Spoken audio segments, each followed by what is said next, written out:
Amigos y amigas, qué gusto poder saludarlos. En esta ocasión tenemos una entrevista especial, tomando en cuenta que hoy la UNESCO, una organización de cooperación, una organización que se encuentra en Guatemala, cumple 65 años en nuestro país de hacer historia de cooperación y también 70 años, está de aniversario precisamente a nivel internacional.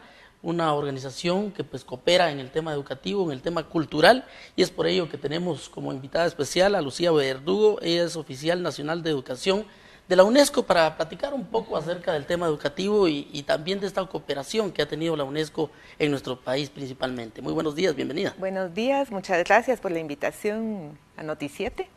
Muy bien, ¿cuál ha sido realmente la cooperación que ha tenido la UNESCO a lo largo de estos 65 años de hacer historia principalmente en nuestro país, y cuáles son los avances que se han visto en el tema educativo? Mire, ha sido muy largo el camino de los 65 años. Hay toda una historia de acompañamiento al Ministerio de Educación para lo que se ha ido formando en cuanto al sistema educativo guatemalteco.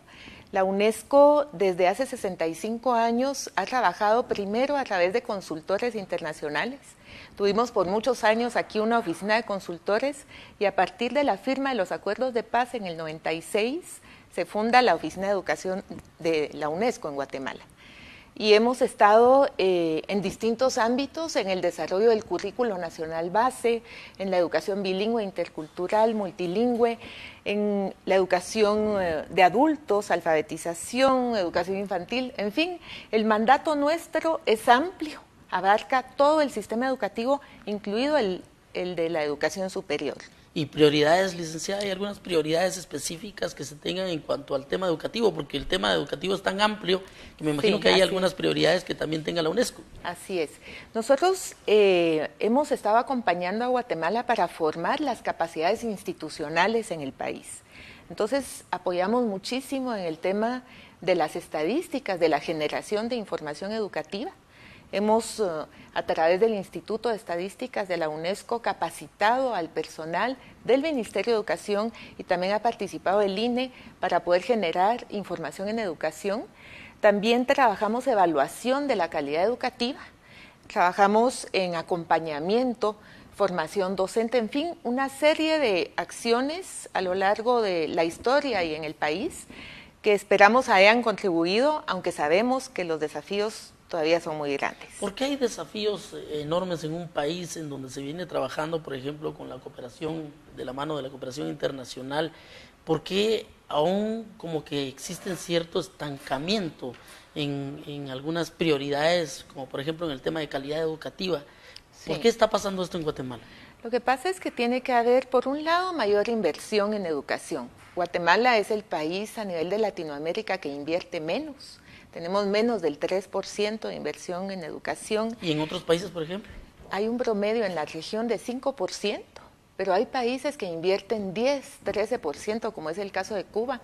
En Centroamérica tenemos a Costa Rica invirtiendo 7%, e incluso El Salvador, Honduras y Nicaragua, que están más o menos en el mismo nivel en términos de aprendizajes, están invirtiendo más. Entonces tiene que haber una decisión de apostarle a la educación como la base para un desarrollo digno de los guatemaltecos y también el desarrollo del país. Y precisamente apostarle a la educación significa, como usted bien indica, más presupuesto. Por un lado. Actualmente las autoridades se quejan del tema del presupuesto. Sí. ¿Cómo lograr un presupuesto digno, un presupuesto adecuado para el tema educativo en medio de una crisis generalizada? Por ejemplo, se está viendo alguna crisis en los hospitales, se necesita más presupuesto para esto, para lo otro. ¿Cómo lograr presupuesto para la educación? Fíjese que ese es un tema más amplio de nivel nacional, ¿verdad? En el tema educativo lo que podemos decir es que el presupuesto que se tiene se está invirtiendo en funcionamiento, en salarios, porque tenemos una base salarial muy fuerte, muy grande, es la más grande del sector público, y muy poco se puede invertir en calidad, en inversión, en infraestructura y ese tipo de cuestiones, y entonces nos queda poco para innovar, para mejorar.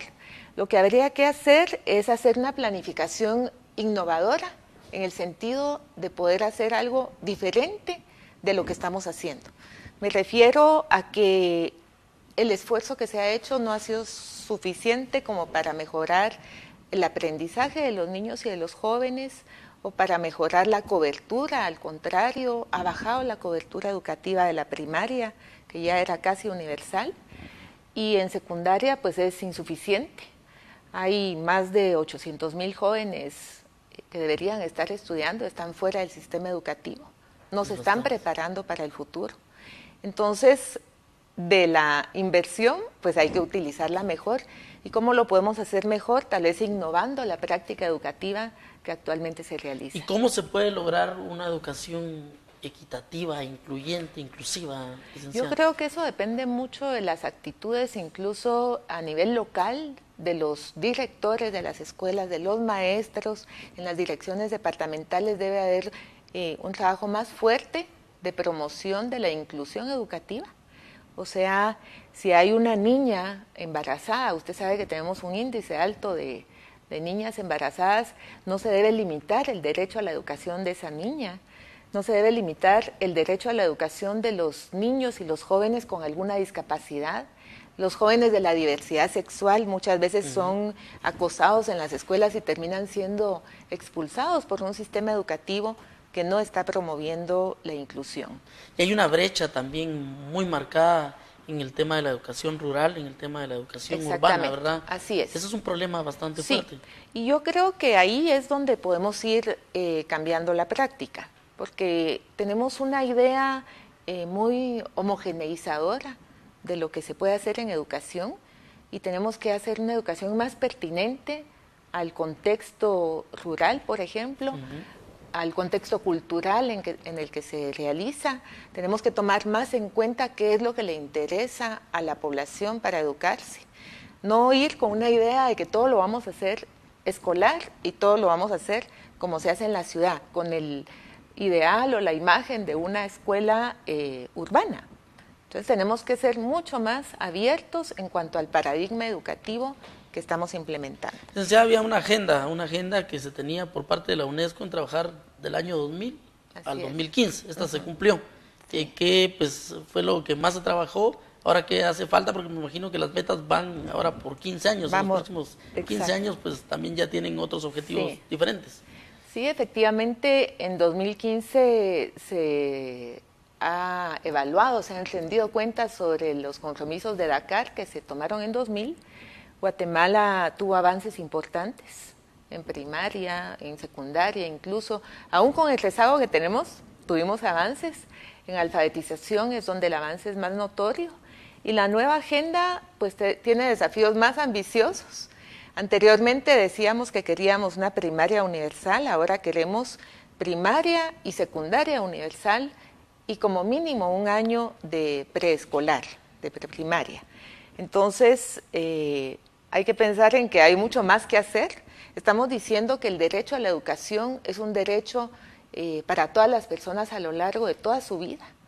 Hay, como mencionábamos, estos jóvenes no escolarizados que deberían tener oportunidades, lo que llamamos en UNESCO programas de segunda oportunidad, para reinsertarse en el sistema educativo y capacitarse, porque no se puede aspirar a un empleo decente o sería más fácil poder ser más productivos si tuvieran una mejor formación. ¿Por qué cree usted que en la política pues no se piensa de cierta forma tanto en el tema educativo? ¿Qué es lo que está pasando, digamos, por la mente quizás de algunas personas cuando hablamos del tema educativo? No le damos la prioridad que se necesita, porque lo hablábamos anteriormente, que la educación es la base de todo al final, ¿no? Exacto. Yo creo que hay que separar la educación de una agenda política, de un periodo de gobierno específico y enlazarla mejor a un proyecto de país, un proyecto de nación, que tenga claro qué es lo que queremos realizar como país para salir adelante y para tener un desarrollo más equitativo y más inclusivo para todos los guatemaltecos. Entonces esa agenda educativa tiene que estar de la mano de la agenda de país que se quiere desarrollar. ¿Cómo ve los avances en el tema de la educación bilingüe? En realidad ha habido, yo diría que un estancamiento en la educación bilingüe intercultural. Guatemala fue pionera de este tema, fue ejemplo fuimos a muchos países a trabajar asesorándolos en el tema de educación bilingüe y en los últimos años no se ha avanzado. Hemos tenido, digamos, retrocesos en la formación de docentes. Por ejemplo, no se está dando como debería la formación docente para los docentes bilingües en la universidad. O sea, hay mucho trabajo por hacer, no se ha generado la cantidad de materiales, no se está utilizando la lengua materna como lengua de enseñanza, a veces se utiliza como lengua de comunicación, pero no de enseñanza.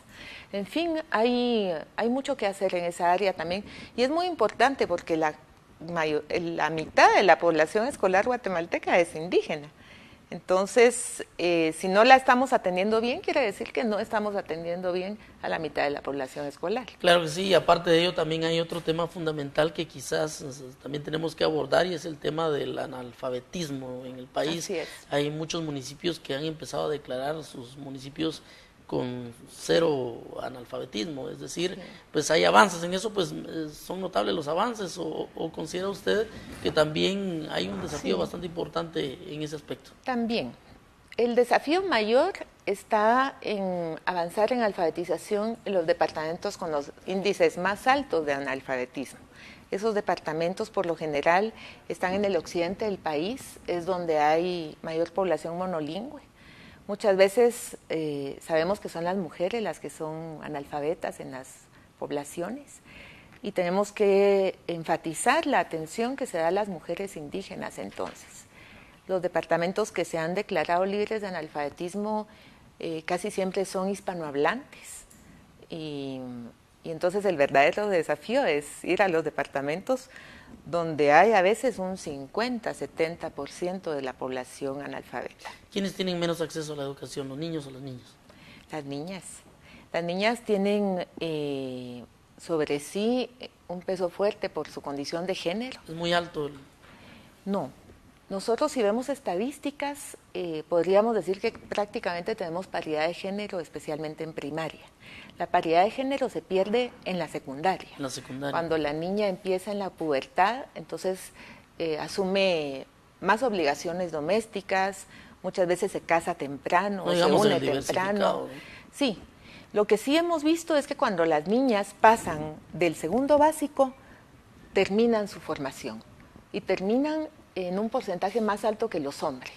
O sea, son menos niñas las que estudian, pero son más las que tienen éxito en completar sus estudios. Muy bien, licenciada, ya para casi concluir esta entrevista, ¿algún mensaje final, algunas conclusiones o qué podemos sacar de todo esto?